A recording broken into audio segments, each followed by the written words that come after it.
Hello, everyone. Thank you for attending our Master of Science in Economics Analytics information session. I'm Jingping Gu, the director of MSEA program. I will start to introduce our program a little bit today. So first, let's start what is economic analytics. So economic analytics is a field that combines economic theory, statistical tools, and data science to provide insight into economic trend, business decision, and policy making. It involves using quantitative techniques and computational tools to analyze big data sets, uncover patterns, and make predictions about economic behavior. It includes, for example, data collection, data management, statistical and econometrics analysis, predictive analytics, decision-making support. Basically, economic analytics equips professionals with the tools to turn complex data into actionable insights, influencing financial strategy, policy making, and market analysis. There's many very interesting examples use big data to help decision making and improve forecasts. For example, you may heard about Dr. Ray Fair's presidential election model. This model is an econometrics model developed by economist Dr. Ray Fair at Yale University. It uses economic variables to predict outcomes of U.S. presidential elections. Actually, the key factor used is very simple, only three economic indicators. For example, economic growth rate, inflation, and unemployment. So this model combines these factors and a couple of dummy variables to predict the percentage of popular vote. So if you are interested in this model, you can follow the links on the PowerPoint. You can also search Dr. Ray Fair presidential election model. You can easily replicate this result and try to predict who will be the next president. The other very interesting example is Moneyball. So Moneyball is both a book and also a movie based on the true story of how Oakland Athletics baseball team used data analytics to compete the wealthier teams. So the concept popularized by Michael Lewis' 23 book, Moneyball. So the book and movie focus on how teams use statistical analysis, try to use these data-driven metrics, for example, on-base percentage, to identify unvalued players and assemble a competitive roster with a limited budget. So the Moneyball concept has being applied to various industries beyond sports, emphasizing the value of data analysis in decision making, especially when the resources are limited. Actually, in my econometrics class, I have noticed many students showing interest in sports economics. They have used, for example, linear probability model, probit, logit model to predict, for example, the winner of college football national championship, or to analyze whether NBA stars' high-value contracts can improve their team's ranking or not. Those are all very interesting examples economic analytics can do in the future. So based on this growing demand of the economist with strong quantitative analysis. So that's why we designed our master program.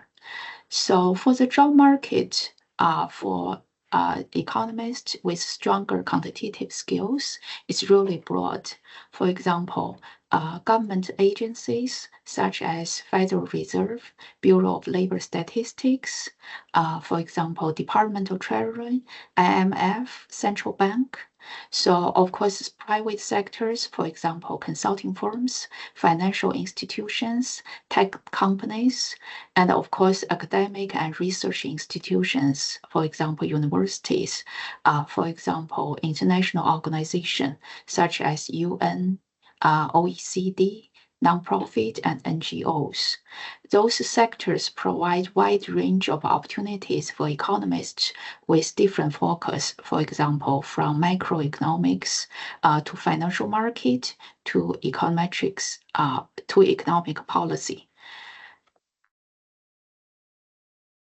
And of course, actually, there's something very interesting here. So we probably know this government agency and private sectors hire a lot of economists, but actually those tech companies, for example, Amazon, for example, Google, and Meta, they also employ a lot of economists to conduct market analysis, also developing pricing strategies.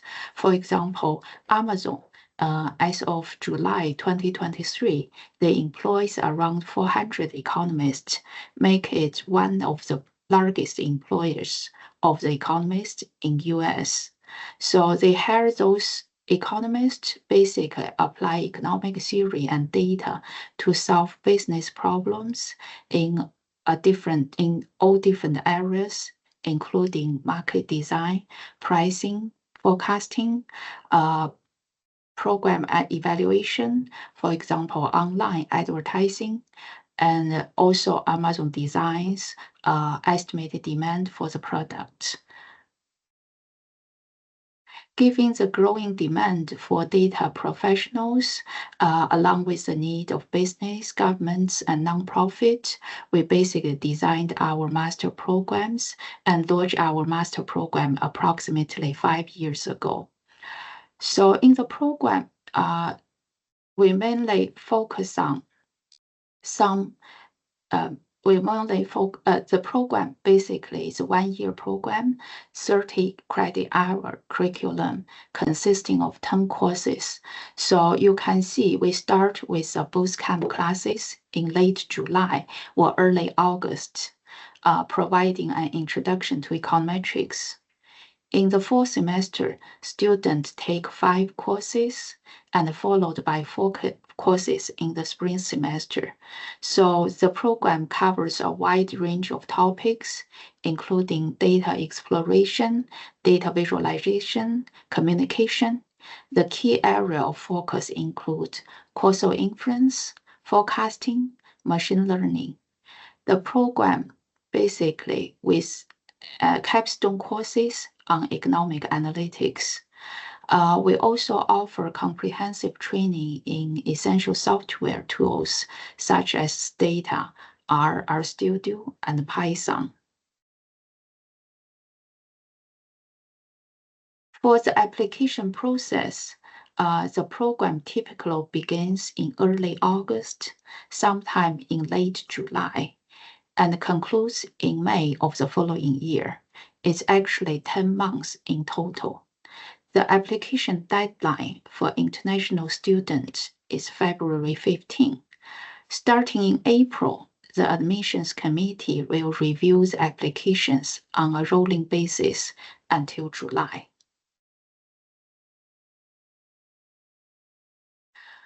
For the application requirement, so the required application materials include transcript, standardized test score, statement of purpose, and 3 letters of recommendation.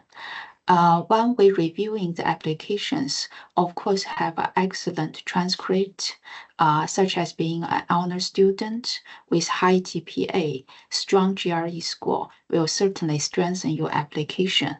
However, admission decisions are based on overall application package. Even your test scores may not particularly high. The admission committees also looks for other strengths. For example, a solid math background can be valuable, even if you have very limited economics training. For example, professional experience, especially related to data analysis or large data sets, will be taken into account. Similarly, for example, strong software skills can make your application stand out, even if you don't have a deep theoretical background. So we have students in past coming from all different areas. And even if they just excelled in just one area, it can be math, it can be data analysis, professional experience, or coding, still perform very well in the program. So I want to emphasize that even your undergrad GPA or tech score are not as high as you would like, a clear plan and passion for the program can make a difference. If you can demonstrate your passion and your commitment in your application, the committee will take that into consideration. After this, I will hand it over to Dr. Kelly to discuss about career outlook, student placement, and our industry network. Thank you, Jingping. My name is Raja Kali. I'm the chair of the economics department, and I've been involved with the master's program from its inception. I was also involved in the design of the curriculum and the launch of the program, and we've been seeking out top-notch students for our program and aiming to grow the program. Currently, we're in the 5th cohort of the program. We're at the moment recruiting for the 6th cohort. We are in growth mode. Our students have been doing extremely well on the job market, and we take very good care of the students. In the economics department, we consider the program our treasure, and we treat our students like our little treasures. We take a lot of care in trying to promote them and help them get good jobs, and this is reflected in our placements. Our students take jobs such as analysts, business intelligence engineers, data scientists, program managers, and so on. Over the last 4 years, the average starting salary for our students has been slightly above 80,000. I want to emphasize this because this is at least 20 to 30,000 more than what you would get if you took a job straight after finishing your undergraduate degree. Our students have gotten jobs in both private sector and public sector undertakings. For example, in the private sector, our students have gotten jobs in companies like Stephens Inc., which is an investment bank, Oracle, FedEx, the Federal Reserve of St. Louis, ABF, and ArcBest, which are big transportation and logistics companies, as well as JB Hunt, which is another transportation, logistics, and supply chain company, Stopwatch, which is a data analytics company. Our most recent cohort of students have gotten jobs at companies such as Axiom, ArcBest, Simmons, UNFI, which is a big retail supply company based in Dallas, as well as the University of Arkansas. One of our students got a job in the data analytics department at the University of Arkansas, and they actually created a position for him. In the current cohort, we just received news that one of our students has already received a job at a consulting firm with a salary of above 80,000. So typically speaking, the high-end salaries are around 95 to 100,000, and the low end is usually around 70, and the average is in the mid 80s, more or less. So our students are doing extremely well, and I would say that the program is a professional investment. It's a 1-year program, and it pays for itself in a year. So our program, as you know, is also a STEM designated degree. This has various benefits, particularly for international students. It allows you to work for 3 years without requiring sponsorship. The program is also a partnership with the National Association of Business Economists, which is the preeminent organization of business economists who work in industry. The program offers the Certified Business Economist exam in partnership with the NABE. Essentially, this is an industry designation, kind of like the CPA, but for economists. And the connections with the NABE will really accelerate your career in industry if you take the CBE exam. So in 1 year, you can complete the program, get a master's degree, and also get a professional designation such as the CBE that comes from the National Association of Business Economists. We also arrange for professional development speakers who come and talk to our students on average about once a month.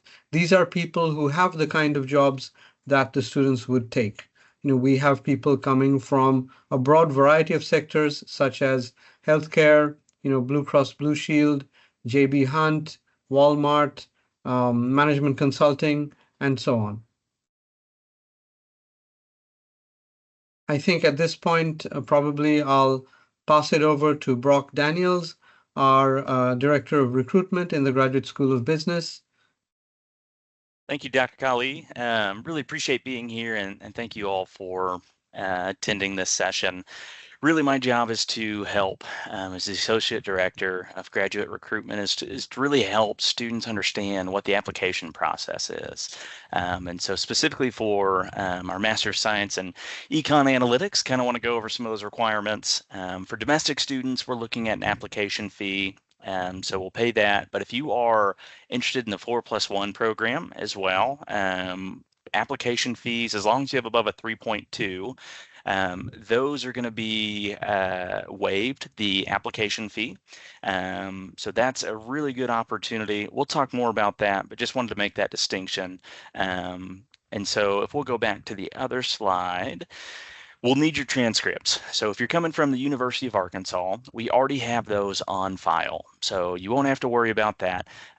Essentially, what we're looking at is if you do come from a different school, maybe out of state, or maybe even an international, you'll submit an unofficial, and then we can verify later with official documents.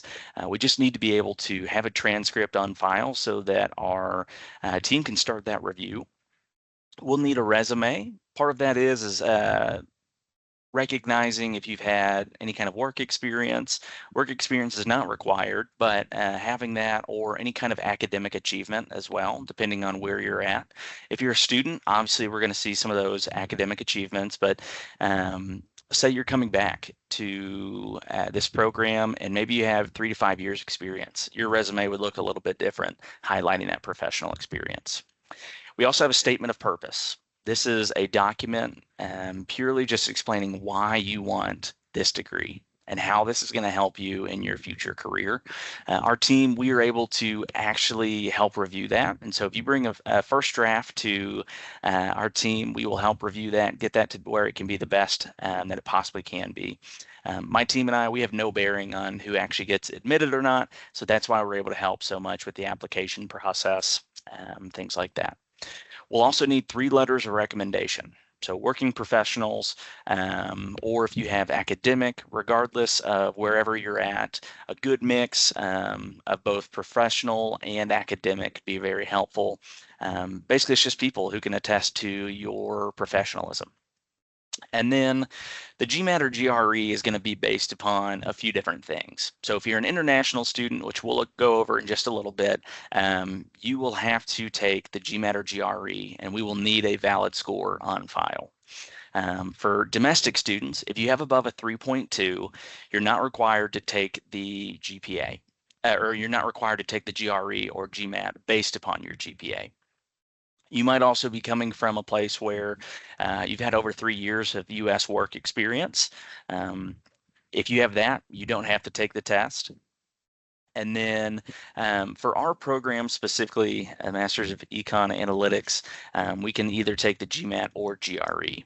And so if we'll go to that next slide, I think it'll talk more about our 4+1 students. Specifically, I made reference to them earlier in the context that they will not have to pay the application fee, which is really nice, nor would they have to take the GMAT or GRE.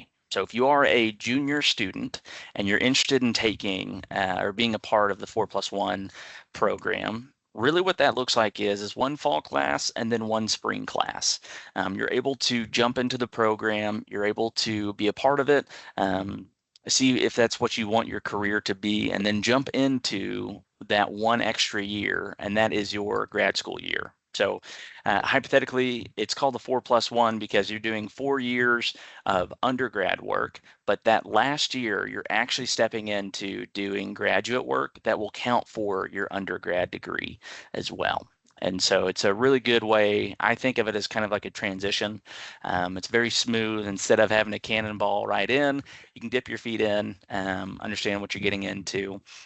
And for this, you'll want to make sure to apply by February 15th of your second to last undergraduate year. So if you're a junior, that's the prime time. Your second semester, junior year, spring semester is when you'll want to apply by.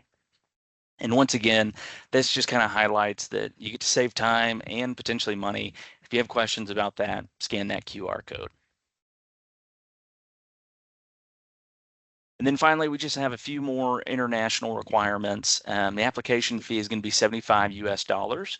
And then we also need a valid English language test score. So you'll want to visit our international admissions website for the different types of tests, accepted minimums, and other specifics such as that. And if you have any questions, I'll put my email up on the screen in just a little bit.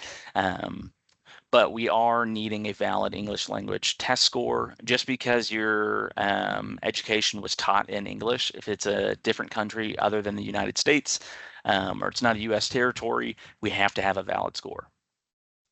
And then we also do our own internal international credential review.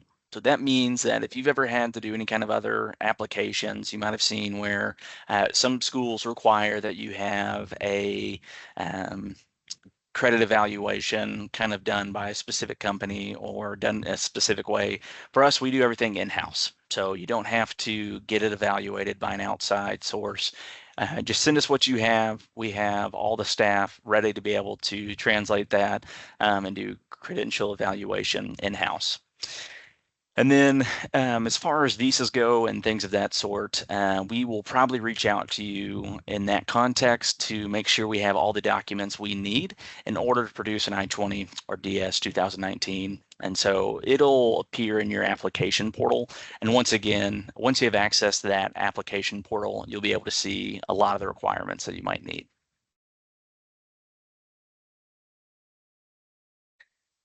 All right, and this is kind of where I told you about my my email. If you have any questions at all, we are very happy to help. I'm knowledgeable about the program, but between the three of us, I think we're well equipped to help you with your questions. And so, if you want, you can scan that QR code. That'll take you directly to my schedule a meeting page, and so that way you can actually schedule some time that we can meet, maybe face to face or even over a video call. That way we can help with different application materials, go over the program a little bit more. But we're really here to support you, and I hope you feel that as well. So thank you so much for joining us today. We really are excited. And if you have any questions at all, please just let us know. We're happy to help.